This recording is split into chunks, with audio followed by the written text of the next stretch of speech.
பரிசுத்த வேதாகமம் புதிய ஏற்பாடு யாக்கோபு 2ஆம் அதிகாரம். என் சகோதரரே, மகிமையுள்ள நம்முடைய கர்த்தராகிய இயேசு கிறிஸ்துவின் மேலுள்ள விசுவாசத்தை பட்சபாதத்தோடே பற்றி கொள்ளாதிருப்பீர்களாக.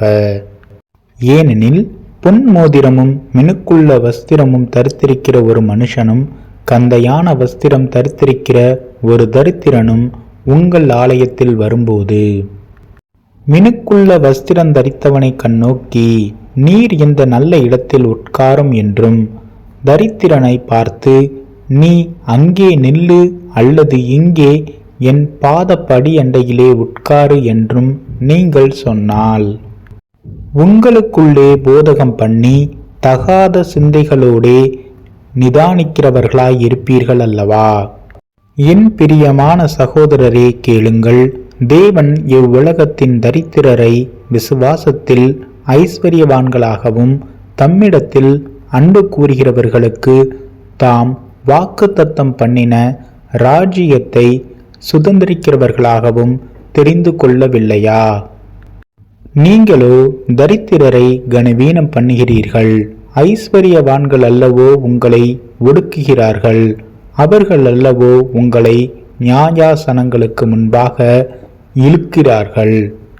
உங்களுக்கு தரிக்கப்பட்ட நல்ல நாமத்தை அவர்கள் அல்லவோ தூஷிக்கிறார்கள். உன்னிடத்தில் நீ அன்பு கூறுவது போல பிறனிடத்திலும் அன்பு கூறுவாயாக என்று வேத வாக்கியம் சொல்லுகிற ராஜரீக பிரமாணத்தை நீங்கள் நிறைவேற்றினால் நன்மை செய்வீர்கள். பட்சபாதம் உள்ளவர்களாய் இருப்பீர்களானால் பாவம் செய்து மீறினவர்கள் என்று நியாய பிரமாணத்தால் தீர்க்கப்படுவீர்கள். எப்படியெனில், ஒருவன் நியாய பிரமாணம் முழுவதையும் கை கொண்டிருந்தும் ஒன்றிலே தவறினால் எல்லாவற்றிலும் குற்றவாளியாயிருப்பான். ஏனென்றால், விபச்சாரம் செய்யாதிருப்பாயாக என்று சொன்னவர் கொலை செய்யாதிருப்பாயாக என்றும் சொன்னார். ஆதலால் நீ விபச்சாரம் செய்யாமலிருந்தும் கொலை செய்தாயானால் நியாய பிரமாணத்தை மீறினவனாவாய். சுயாதீன பிரமாணத்தினால் நியாய தீர்ப்படைய போகிறவர்களாய் அதற்கேற்றபடி பேசி அதற்கேற்றபடி செய்யுங்கள். ஏனென்றால் இரக்கம் செய்யாதவனுக்கு இரக்கமில்லாத நியாய தீர்ப்பு கிடைக்கும். நியாய தீர்ப்புக்கு முன்பாக இரக்கம் மேன்மை பாராட்டும். என் சகோதரரே, ஒருவன் தனக்கு விசுவாசம் உண்டென்று சொல்லியும் கிரியைகள் இல்லாதவனானால் அவனுக்கு பிரயோஜனம் என்ன? அந்த விசுவாசம் அவனை ரட்சிக்குமா? ஒரு சகோதரனாவது சகோதரியாவது வஸ்திரமில்லாமலும் அனுதின ஆகாரமில்லாமலும் இருக்கும்போது, உங்களில் ஒருவன் அவர்களை நோக்கி, நீங்கள் சமாதானத்தோடே போங்கள், குளிர் காய்ந்து பசியாருங்கள் என்று சொல்லியும் சரீரத்திற்கு வேண்டியவைகளை அவர்களுக்கு கொடாவிட்டால் பிரயோஜனம் என்ன? அப்படியே விசுவாசமும் கிரியைகள் இல்லாதிருந்தால் தன்னிலே தானே செத்ததாயிருக்கும். ஒருவன், உனக்கு விசுவாசம் உண்டு, எனக்கு கிரியைகள் உண்டு, கிரியைகள் இல்லாமல் உன் விசுவாசத்தை எனக்கு காண்பி, நான் என் விசுவாசத்தை என் கிரியைகளினாலே உனக்கு காண்பிப்பேன் என்பானே. தேவன் ஒருவர் உண்டென்று விசுவாசிக்கிறாய். அப்படி செய்கிறது நல்லதுதான். பிசாசுகளும் விசுவாசித்து நடுங்குகின்றன.